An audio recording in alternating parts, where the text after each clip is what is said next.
नहमदुहु व नुसल्ली अला रसूलिहिल करीम अम्मा बाद फ़अऊज़ु बिल्लाहि मिनश शैतानिर रजीम बिस्मिल्लाहिर रहमानिर रहीम।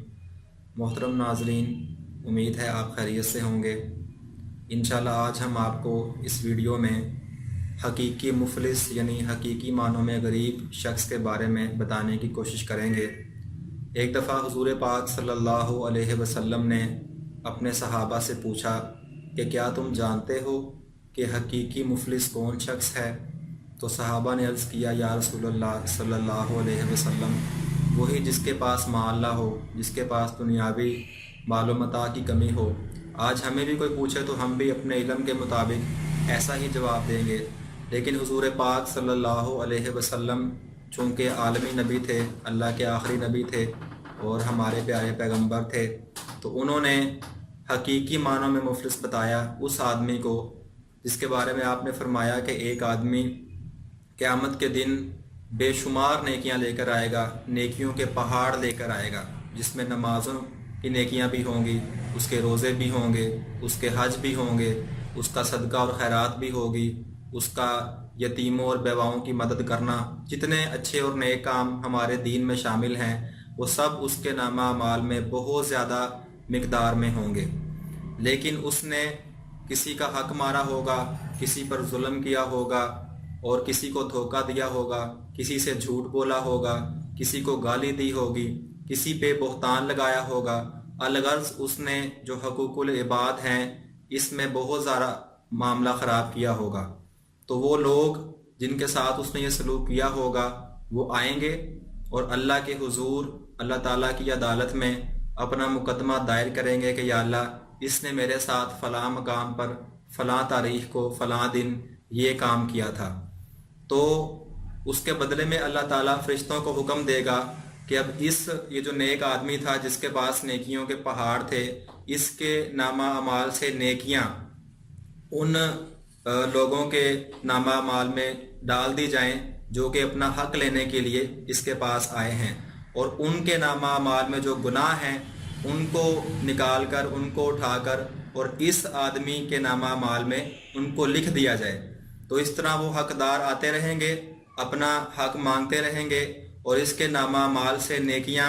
उनके नामा अमाल में डाली जाती रहेंगी और उसके नामा अमाल से जो गुनाह हैं, जो बुराइयां हैं वो इधर डाली जाती रहेंगी, यहाँ तक कि इसके पास तमाम नेकियां जो हैं वो ख़त्म हो जाएंगी। लेकिन अभी हकदार अपना हक वसूल करने के लिए वो आते रहेंगे। तो उसके बाद नेकियां तो ख़त्म हो जाएंगी, फिर सिर्फ उनके गुनाह जो हैं वो इस नेक आदमी जिसने बहुत ज़्यादा नेकियां इकट्ठी की थी इसके खाते में डाले जाते रहेंगे, यहाँ तक कि उसके पास नेकियां ख़त्म हो जाएंगी और फिर गुनाहों का अंबार होगा और उस आदमी को जो है वो जिसने बहुत ज़्यादा नेकियां की थी उसको जहन्नम की आग में डाल दिया जाएगा। तो मेरे भाइयों, आज हम इस बात को सोचें कि हम जितने नेक काम करते हैं, नमाज़ें पढ़ते हैं, रोज़े रखते हैं, हज करते हैं, सदका और खैरात करते हैं, अल्लाह के नाम पे खर्च करते हैं, गरीबों की मदद करते हैं, बेवाओं की खबरगिरी करते हैं, तो क्या हम इसके साथ साथ ये गुनाह तो नहीं कर रहे? क्या हम किसी को गाली तो नहीं दे रहे,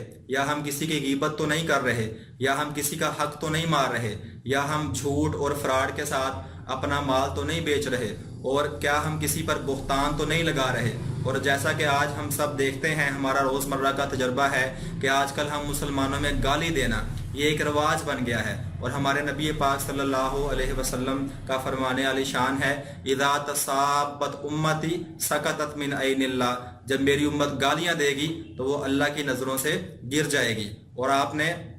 एक दफ़ा खाना काबा की तरफ, बैतुल्लाह की तरफ देखा और कहा, बैतुल्लाह तो कितना अजीम है, तेरी हवाएं, तेरा पुर रौनक मंजर, ये कितना पुरकैफ है, लेकिन मुझे कसम है उस ज़ात की जिसके कब्ज़े में मोहम्मद सल्लल्लाहु अलैहि वसल्लम की जान है, एक मुसलमान का मर्तबा,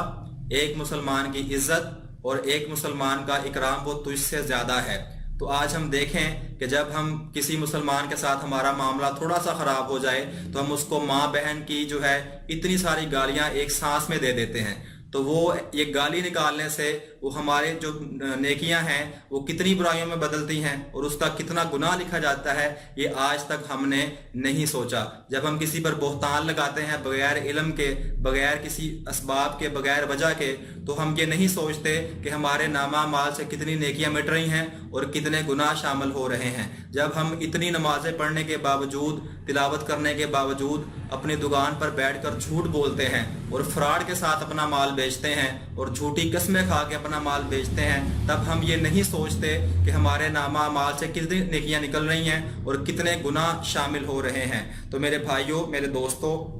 آج ہمیں اس بات پر سوچنا چاہیے کہ جس شخص کے بارے میں حضور پاک صلی اللہ علیہ وسلم جو ہے وہ اتنی سخت وعید فرما رہے ہیں کہ وہ نیکیوں کے پہاڑ لے کر آئے گا، لیکن جب لوگ اس کے پاس اپنا حصہ مانگنے آئیں گے، وہ لوگ جن پر اس نے ظلم کیا، چاہے گالی سے کیا یا فراڈ سے کیا یا جھوٹ سے کیا یا بہتان لگا کر کیا، تو اس کے نامہ اعمال سے آہستہ آہستہ پہلے نیکیاں کم ہوں گی، اس کے بعد گناہ بڑھیں گے اور بڑھتے بڑھتے وہ اس حد تک پہنچیں گے کہ اس کے پاس ایک بھی نیکی باقی نہیں بچے گی اور گناہوں کا انبار ہوگا۔ تو ایسے شخص کو جو ہے وہ اٹھا کے جہنم میں ڈال دیا جائے گا۔ تو یہ ہمارے لیے لمحہ فکریہ ہے۔ تو آج ہم اس بات کو سوچیں کہ کیا ہم نیکی کرنا کوئی بڑی بات نہیں ہے، لیکن نیکی کر کے اس کو سنبھالنا،